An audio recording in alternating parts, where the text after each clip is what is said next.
The Great Hall of the Galactic Council stretched for nearly a mile in every direction. Its ceiling rose so high that clouds sometimes formed beneath the transparent dome, and the walls were lined with the flags and symbols of over 200 spacefaring species. For 3,000 years, this chamber had been the center of all interstellar politics, the place where wars ended and alliances began, where the fate of entire worlds was decided with a vote. Ambassador Catherine Cole had dreamed of standing here since she was a little girl watching news broadcasts from Earth. Back then, humanity had only just discovered faster-than-light travel, only just learned that they were not alone in the universe. The Coalition had welcomed them with open arms and kind words, offering protection and guidance to the young species, taking its first steps into the stars. That was 300 years ago. Catherine had learned since then that those kind words had hidden sharp teeth. She walked down the central aisle toward the speaking platform, her footsteps echoing in the vast space.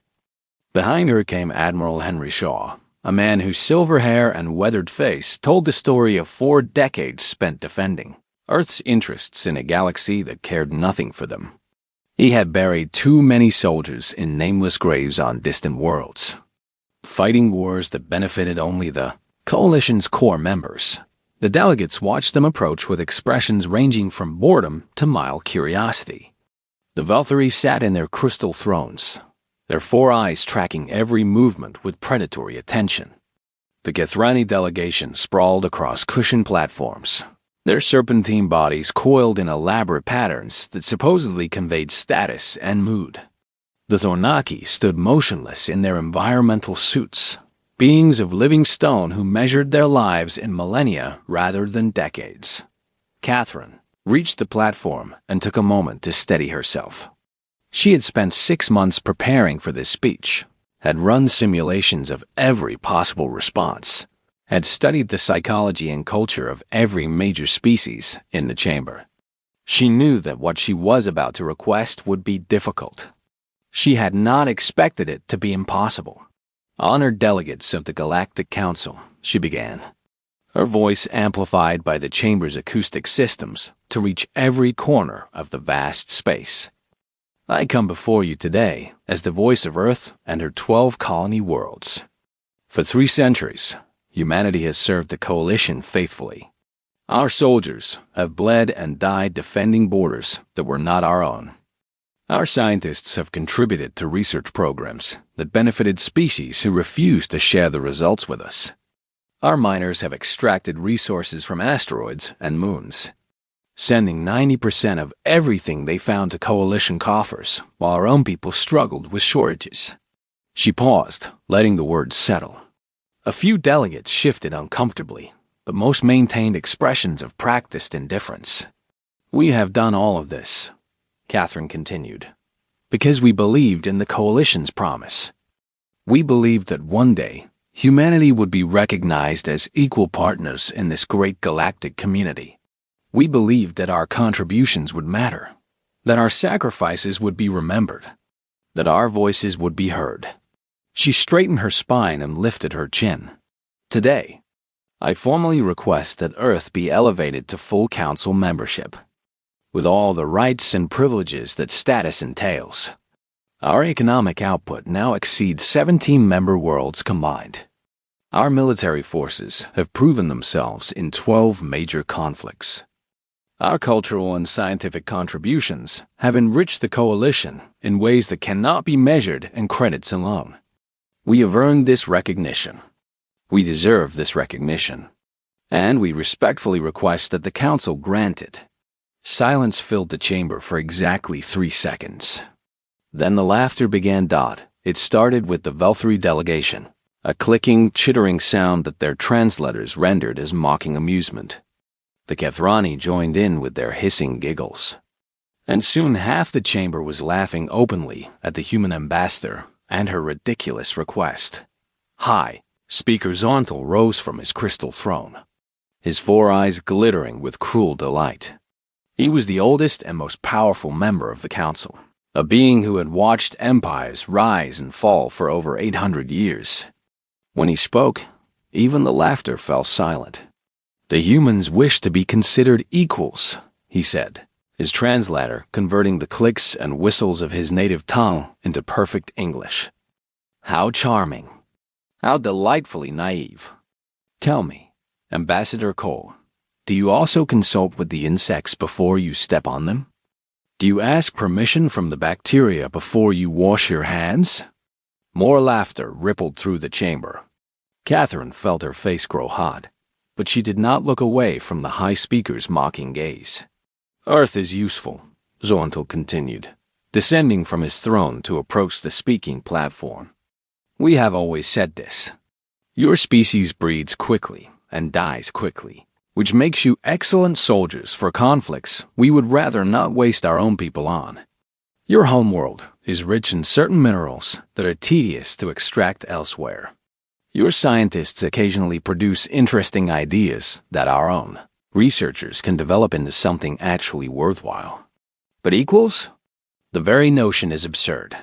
The Kethrani delegate, a female whose scales shimmered with iridescent patterns, slithered forward to add her voice. "Humans live for what, a century at most? Many of us in this chamber remember the day your species first stumbled into the stars, frightened and confused, begging for protection from dangers you could not comprehend. That was barely 300 years ago. The Thonaki delegate in the corner was already ancient when your ancestors were still living in caves and hitting each other with rocks." She turned to address the full chamber, her voice dripping with contempt. "What wisdom can such mayflies offer us? What perspective can creatures who flicker in and out of existence like sparks from a fire bring to deliberations that span millennia? Humanity should be grateful that we permit them to exist within our borders at all. They should be thankful that we did not simply take their world and use them as we saw fit. Instead, we offered them partnership, protection, a place in our great coalition. And how do they repay our generosity? With demands. With pretensions of equality. With this pathetic display." Admiral Shaw's hand tightened on Catherine's shoulder. She could feel the barely controlled rage radiating from him, the desire to say something, do something, respond to the insults being heaped upon them and their entire species.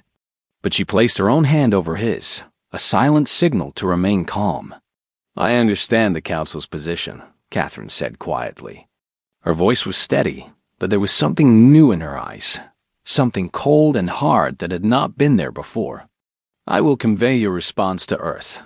I am certain that my government will find your words illuminating." She turned to leave, then paused and looked back over her shoulder at the still laughing delegates. "I hope you will remember this day, High Speaker. I hope you will remember exactly what you said and how you said it, and who was laughing. Because I promise you, humanity will never forget." She walked out of the chamber with Admiral Shaw at her side. Behind her, the laughter continued, but it was already beginning to fade as a few of the more perceptive delegates noticed the small, strange smile on the human ambassador's face.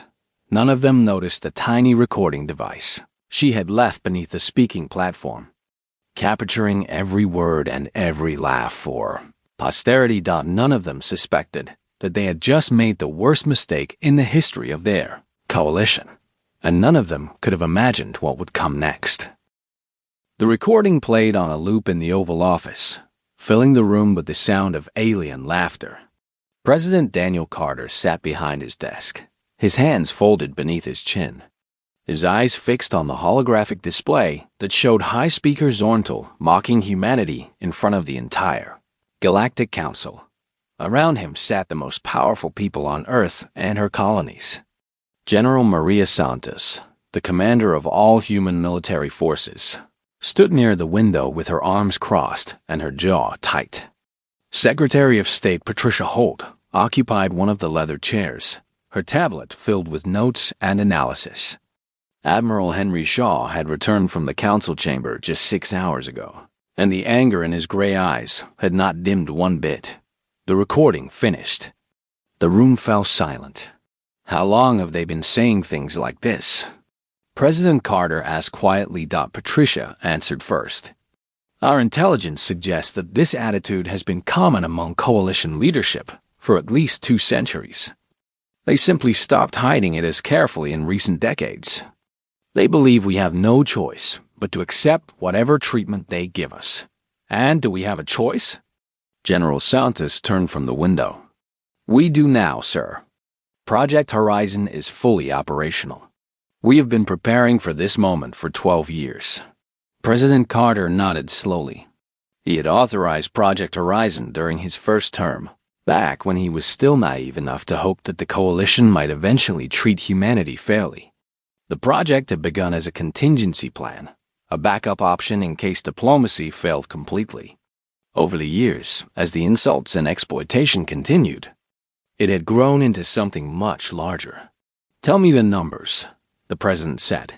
Admiral Shaw stepped forward, activating his own holographic display.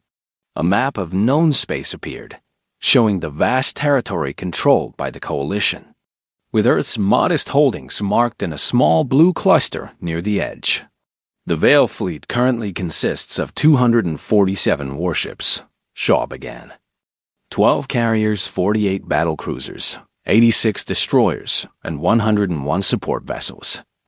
Every single one was built in the deep asteroid belt, far from coalition sensors and inspection teams. They used jump drive technology that we reverse engineered from captured pirate vessels and improved significantly. Our shields are 40% more efficient than anything the coalition currently fields. Our weapons include several systems that no other species has ever developed. He highlighted several locations on the map. We have established hidden supply bases at 17 points throughout coalition space, disguised as mining operations or scientific stations. We have stockpiled fuel, ammunition, food, and medical supplies sufficient to sustain operations for 18 months without any external support. We have trained crews for every vessel, with backup crews ready to step in if needed. And the economic preparations? Carter asked. Patricia took over. Over the past 15 years, we have quietly reduced our dependence on coalition trade. We now produce 92% of our essential goods domestically or through hidden agreements with outer-reach worlds who are equally dissatisfied with coalition rule. We have built manufacturing capacity that the coalition knows nothing about. We have diversified our food production to the point where a complete trade embargo would cause inconvenience but not starvation. We have stockpiled rare minerals and compounds that would otherwise require coalition imports. She pulled up another display showing economic projections. If we withdraw from all coalition treaties tomorrow, our economy will experience a shock. There will be difficult months ahead, but we will survive and we will recover. And within 5 years, we will be stronger than we ever were as coalition members. President Carter stood and walked to the window. Outside, the White House lawn stretched green and peaceful under a summer sky. Children played in the distant park. Cars moved along the streets. Life continued as normal, unaware that their world was about to change forever. 417 treaties, he said softly. That is how many agreements bind us to the coalition.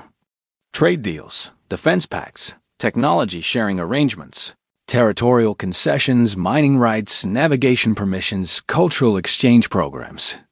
Every single one was signed when we were desperate, when we needed their protection, when we had nothing to bargain with except our gratitude and our hope. He turned back to face the room. They have used those treaties to drain us dry. They have taken our resources, our soldiers, our innovations, and given us scraps in return. They have treated us as servants while calling us partners. They have laughed at us while pretending to be our friends. His voice hardened. No more. Draft a withdrawal notice for every treaty we have ever signed with the coalition. Every single one. Make it effective immediately. I want it delivered to the council within the hour. Patricia hesitated. Sir, the diplomatic consequences will be severe. They may respond with military force. Let them try. Admiral Shaw's voice was cold. Let them see what their servants have been building while they were busy laughing at us. Let them learn what happens when you push a species too far." General Santos nodded in agreement. "Our forces are ready. We have planned for every possible response. If they attack, we will defend ourselves. If they blockade, we will break through. If they attempt to isolate us, we will build new alliances with the dozens of species in the outer reach who hate the coalition as much as we do." President Carter looked at each of them in turn. Seeing the determination in their eyes, the years of humiliation channeled into cold, hard purpose. "There is one more thing," he said. "The recording from the council chamber. I want it broadcast to every human world, every colony, every station. I want every person in our territory to see exactly what the coalition thinks of us. I want them to understand why we are doing what we are about to do." He sat back down behind his desk and pulled a formal document toward him. 2 hours ago, they called us mayflies. They said we should be grateful they permit us to exist. They laughed at the idea that we might deserve respect. He signed a withdrawal declaration with a firm hand. Let us show them how wrong they were. Let us teach them that even mayflies can swarm. Let us make them understand that humanity bows to no one. The document was transmitted within the hour. Across human space, billions of people watched the recording of the council meeting, saw their ambassador humiliated, heard the aliens laughing at the very idea that humans deserve to be treated as equals. And then they watched their president announce that Earth was done accepting insults, done being exploited, done pretending that the coalition's contempt was somehow acceptable. The treaties were dead. The old relationship was over. And something new was about to begin. In the coalition capital, High Speaker Zorntal received the withdrawal notice with something approaching genuine surprise. For a long moment, he simply stared at the message, his 4 eyes blinking in confusion. Then he began to laugh again. The humans were bluffing, of course. They had to be. They had nothing, no power, no leverage. No way to survive without the coalition's protection and support. They would come crawling back within a month, begging for forgiveness, accepting whatever new humiliations the council chose to impose. He was certain of it. He had never been more wrong about anything in his 800 years of life. 3 days after Earth's withdrawal from every coalition treaty, 17 suns rose on 17 different worlds to reveal something impossible. Ships. Human ships. Warships of designs that no one in the coalition had ever seen before, hanging in orbit above the most important worlds in known space. They had appeared without warning, without any sign of approach, without triggering a single sensor or alarm system. One moment the skies were empty. The next moment, they were filled with vessels bearing the blue and white colors of Earth. On the Valkyrie homeworld, the morning light caught the hull of the carrier USS Defiance as it held position directly above the capital city. The massive vessel stretched nearly 2 miles from bow to stern, bristling with weapons ports and fighter launch bays, surrounded by a screen of destroyers and support ships. Admiral Henry Shaw stood on the bridge, watching the planet below with the same calm patience he had learned in 4 decades of service. "Open a channel to High Speaker Zorntal," he ordered. "Let us have a conversation." The communication officers worked quickly, and within moments, the High Speaker's face appeared on the main view screen. For the first time in anyone's memory, Zorntal looked genuinely afraid. His 4 eyes were wide, his crystalline skin had paled to a sickly gray, and his voice cracked when he spoke. "This is impossible," he whispered. "You cannot be here. Humans do not have jump drive capability. The trees forbade us from sharing that technology with you. We made certain that you would always be dependent on our jump gates, always limited to the routes we chose to allow you." Admiral Shaw allowed himself a small, cold smile. "The treaties you violated 17 times in the past decade alone? The treaties that let you dump toxic waste in our oceans while calling it agricultural assistance? The treaties that forced our soldiers to fight your wars while denying us medicine that could have saved millions of our children? Those treaties are gone, High Speaker. We are no longer bound by their restrictions. But the technology, Zorntal insisted, his voice rising with desperation. Where did you get jump drives? How did you build these ships without our knowledge?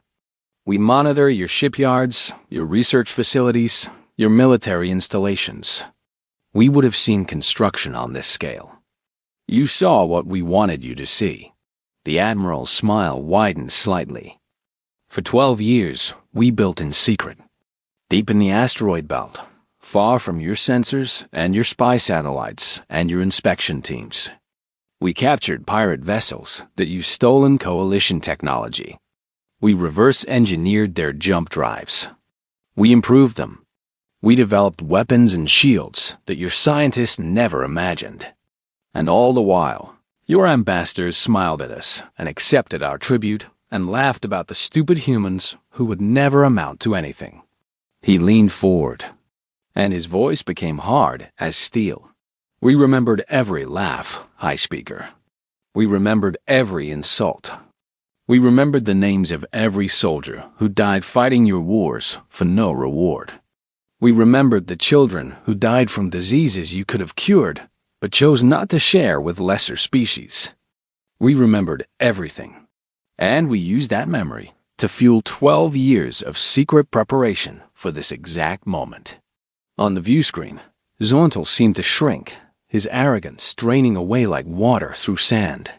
Behind him, alarms were blaring as the Velthari military scrambled to respond to the impossible threat in their skies. "What do you want?"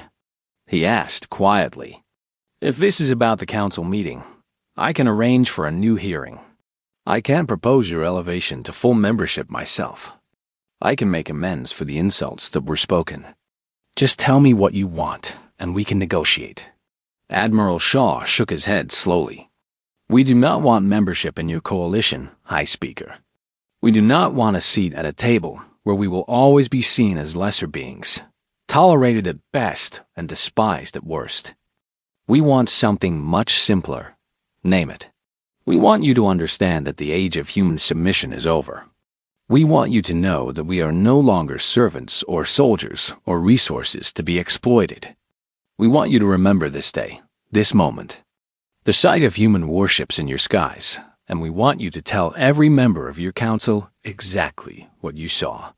The Admiral stood up straight, his gray eyes blazing with cold fire. "Tell them that humanity has returned their treaties, their contempt, and their laughter. Tell them that we ask nothing from the Coalition, and we owe nothing to the Coalition. Tell them that any species that wishes to trade with us fairly and treat us with respect is welcome to do so. And tell them that any species that attempts to threaten us, attack us, or return to the old ways of exploitation will learn exactly how much we held back during all those years of service." He paused, letting the words sink in. "We could destroy your fleet right now, High Speaker. We have the firepower. We have the positioning. Your ships are still scrambling to launch, and our weapons are already locked on every military target in range.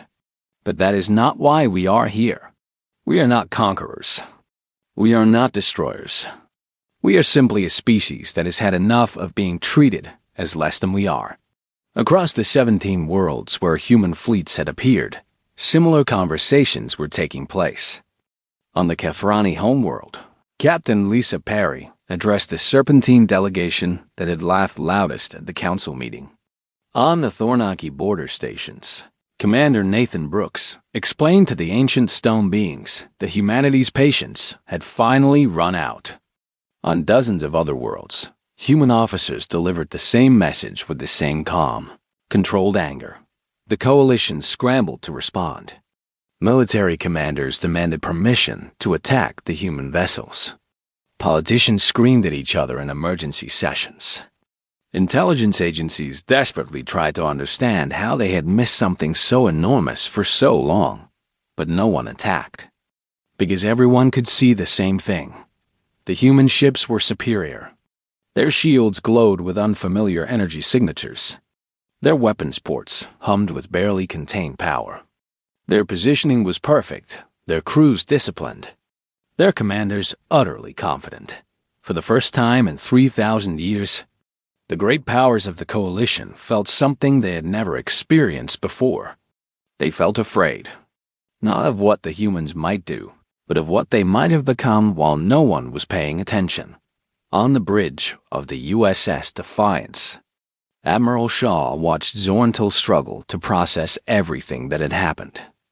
The High Speaker, who had mocked humanity just days ago, now looked like a frightened child confronting a nightmare. "One more thing," Shaw said quietly. "That recording from the council meeting? The one where you called us mayflies and laughed at the idea of human equality? It has been broadcast to every corner of human space. Every man, woman, and child in our territory has seen your face and heard your words. They know exactly what you think of them." He smiled, but there was no warmth in it. "Congratulations, High Speaker. You have united humanity more completely than any leader in our history ever managed. You have given us a common enemy, a shared grievance, a reason to stand together against a galaxy that despised us. Whatever happens next, you will be remembered as the being who accidentally created the most determined and unified species the universe has ever seen." The channel closed. The Valkyries stared at the human fleet in their sky, and for the first time in 800 years, High Speaker Zorntal understood what it felt like to be small and weak and afraid. The age of human submission was over. The age of human power had begun. The weeks following the revelation changed everything. The old order that had governed the galaxy for 3,000 years began to crack and crumble. And in its place, something new started to grow. Commander Lisa Perry traveled to the Outer Reach, that vast frontier region where dozens of minor species survived under coalition rule. These were the forgotten peoples of the galaxy, the races too small to matter and too weak to resist.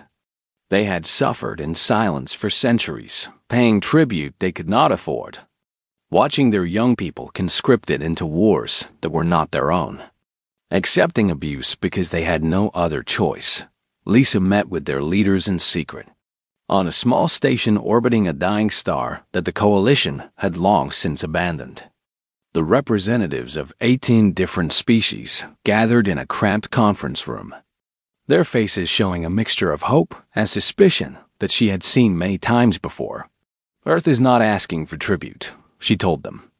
"We are not demanding soldiers or resources or territory. We are offering something different. We are offering partnership." The Drenari ambassador, a small being with gray skin and enormous dark eyes, leaned forward in his chair.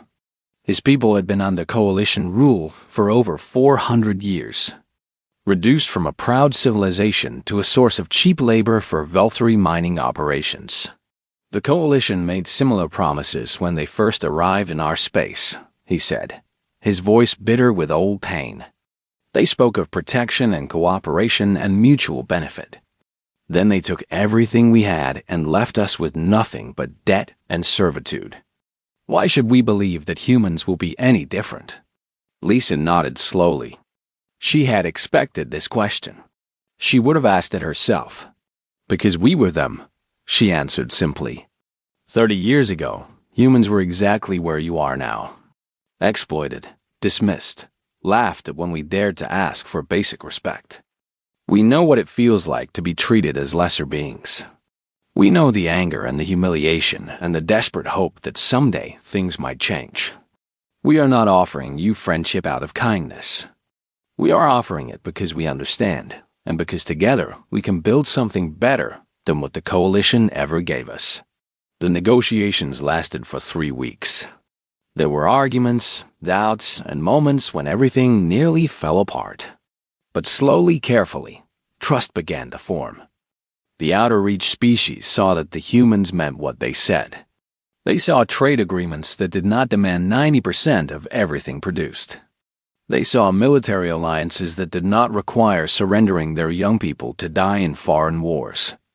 They saw respect, genuine respect, from a species that had no reason to lie. One by one, they signed new treaties with Earth. The Drenari were first, their ambassador weeping openly as he added his mark to a document that promised his people would never again be treated as slaves. The Kordath followed, then the Silurians, then the Wendari. Within a month, the Earth Alliance had grown from a single species to a coalition of 19. With more considering membership every day, the Galactic Coalition watched this development with growing alarm. High Speaker Zontal demanded military action, but the admirals who might have carried out such orders hesitated. They had seen the human fleet. They had analyzed the weapons and shields on those vessels. They knew that any attack would be costly beyond measure, and they were no longer certain they would win. Still, some in the coalition believed that a show of force might intimidate the humans into backing down. The 4th Velthari Fleet, 87 warships under the command of Admiral Crestal, was dispatched to intercept a human convoy near Crassia Station. The convoy carried medical supplies and food for a Drenari colony that had recently joined the Earth Alliance. It was protected by a single human destroyer, the USS Resilience. Under the command of Captain Nathan Brooks, the Velthari fleet dropped out of hyperspace in perfect formation, their weapons already powered and their shields raised. They outnumbered the human vessel by 87 to 1. Admiral Crestal opened the communication channel with complete confidence. "Human vessel, you are in violation of Coalition territorial boundaries. You will surrender your cargo and submit to inspection, or you will be destroyed. You have 30 seconds to comply." Captain Brooks studied the Velthari formation on his tactical display. His crew waited at their stations, calm and ready, trained for exactly this situation. "Velthari Fleet," he responded. "These are no longer Coalition territorial boundaries. The Drenari have withdrawn from your organization and joined the Earth Alliance. This cargo is bound for their colony, and it will reach its destination. You will stand down and allow us to pass, or you will face the consequences of your aggression." Admiral Crestal laughed, a clicking sound that his translator rendered with perfect contempt. "One ship against 87? Your arrogance is amusing, human. Perhaps we should simply disable you and tow your vessel back to the homeworld as a trophy. Fire on my command." The Velthari weapons spoke first, beams of coherent energy lancing across space toward the small human destroyer. On any other ship from any other species, those beams would have torn through shields and hull alike, leaving nothing but drifting wreckage. The USS Resilience did not explode. Its shields flared bright blue, absorbing the barrage without any sign of strain. The energy that should have destroyed the vessel simply vanished, converted into harmless radiation by technology the Velthari had never seen. "My turn," Captain Brooks said quietly. The Resilience fired a single volley. 3 Velthari cruisers, including Admiral Crestal's flagship, went dark instantly. Their weapons fell silent, their engines died, their shields collapsed. They drifted helplessly in space, completely disabled but not destroyed. "You are still alive," Brooks transmitted to the paralyzed fleet. "Your ships can be repaired, your crews are unharmed, and your admiral is probably very confused right now about what just happened. Consider this a demonstration of what we could do if we chose to. We could have destroyed you. We chose not to." He paused, letting the reality of the situation sink in for the surviving Velthari commanders. "Go home. Tell your council what you saw here today. Tell them that the humans have weapons you cannot defend against and technology you cannot match. Tell them that we use the minimum force necessary to protect ourselves, because we are not interested in slaughter. We are not conquerors. We are not monsters. We are simply people who refuse to be pushed around any longer." The remaining Velthari ships retreated without firing another shot. The convoy continued on its way, delivering food and medicine to a colony that had never expected anyone to care about their survival. Word of the battle spread quickly. The story grew with each telling, but the core facts remained unchanged. 1 human ship had disabled 3 Coalition warships and driven off an entire fleet without destroying a single vessel or killing a single enemy. It was not just a military victory. It was a message. The humans were powerful enough to win, and civilized enough to show mercy. Across the outer reach, species that had been considering alliance with Earth made their decisions. If the humans could protect the Drenari against the Velthari Fourth Fleet, they could protect anyone. Within weeks, the Earth Alliance had grown to 23 member species, with several more in negotiations. The coalition was shrinking. The old order was dying. And at the center of it all, humanity was building something new. Something based on fairness and respect, rather than exploitation and contempt out in her office on Earth. Ambassador Catherine Cole reviewed the latest diplomatic reports with something approaching satisfaction. 3 months ago, she had walked out of the council chamber in humiliation. Now she was helping to reshape the galaxy. "It is not revenge," she said quietly to Admiral Shaw, who had stopped by to deliver a military briefing. "At least, I hope it is not revenge. I hope we are better than that." The Admiral nodded slowly. "We are building what they should have built 3,000 years ago. A community of equals, cooperating for mutual benefit instead of exploiting each other for profit. If that happens to hurt the coalition, well, that is simply a consequence of doing the right thing." Catherine smiled, but her eyes remained serious. "We have won the first battles, but the war is not over yet. The coalition will not accept their decline quietly. Sooner or later, they will try something desperate." "Let them try," Shaw replied. "We will be ready." Outside the window, the sun was setting over a world that had changed forever. And somewhere in the depths of space, the fleets of the Earth Alliance stood watch, protecting a future that no one had thought possible just a few months before. 1 year had passed since the day Catherine Cole walked out of the Galactic Council chamber with the sound of alien laughter echoing behind her. 1 year of change, of conflict, of a galaxy reshaping itself, around a species that everyone had dismissed as insignificant. Now she returned to that same chamber. But everything was different. The vast hall still stretched for nearly a mile in every direction. The flags and symbols of 200 spacefaring species still lined the walls. But the atmosphere had changed completely. The arrogance was gone, replaced by something that looked very much like fear. The casual contempt that had once filled every interaction with human diplomats had vanished, replaced by careful respect and nervous attention. Catherine walked down the central aisle with her head held high. Behind her came Admiral Henry Shaw, General Maria Santos, and a delegation of representatives from the 23 species that now comprised the Earth Alliance. They moved with quiet confidence, knowing that the power balance had shifted permanently in their favor. High Speaker Zorntal watched them approach from his crystal throne. He looked older than he had a year ago, worn down by months of crisis and decline. The coalition had lost nearly a quarter of its territory to the new alliance. Trade revenues had collapsed as species chose to do business with Earth instead.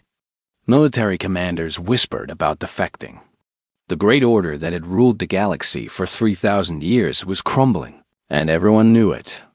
Catherine reached the speaking platform and took a moment to look around the chamber. She saw the faces of beings who had laughed at her, mocked her, called her species mayflies and insects and livestock.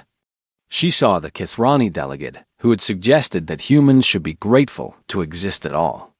She saw the Thonaki representative who had remained silent during the insults, doing nothing to defend the young species that had served them faithfully for 3 centuries.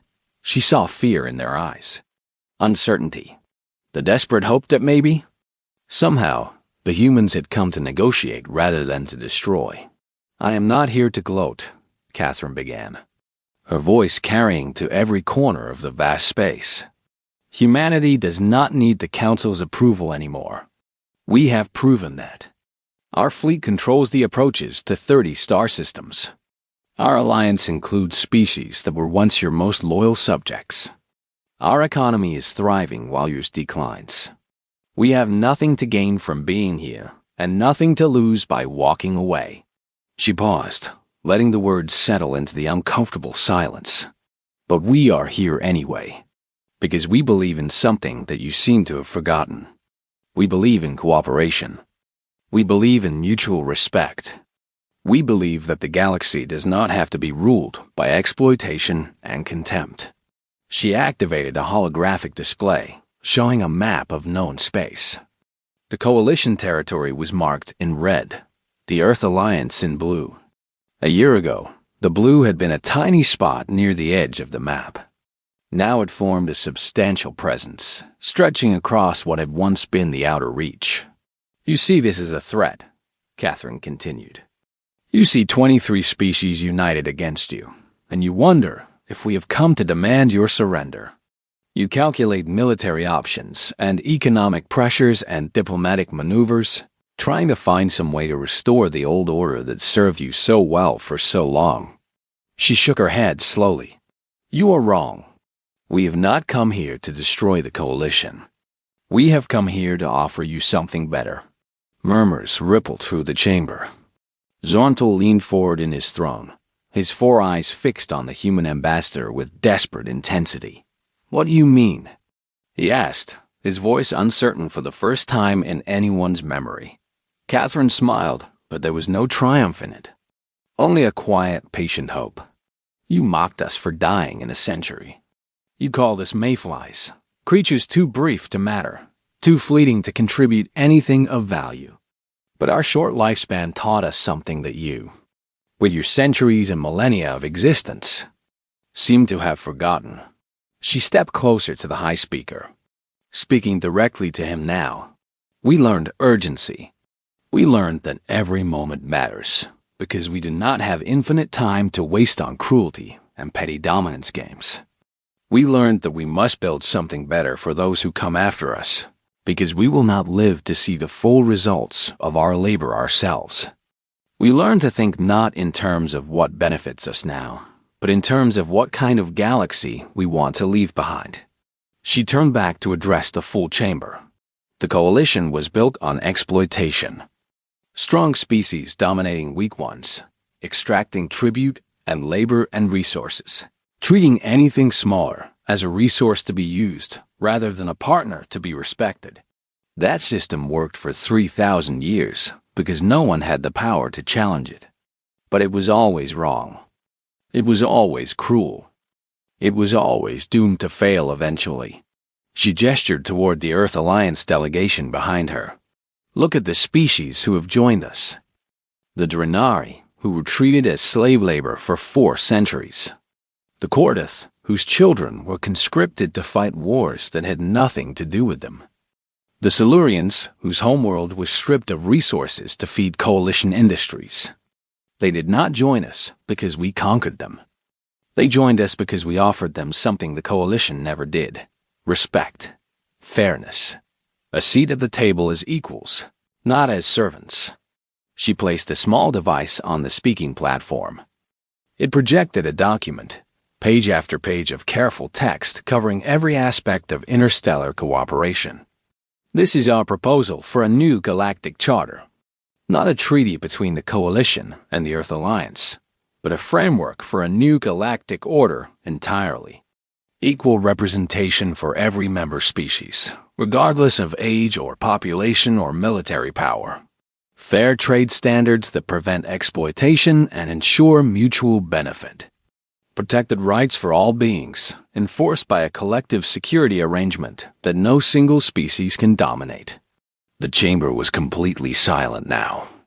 Even the Thornaki, who usually seemed beyond surprise, had turned their attention fully to the human ambassador.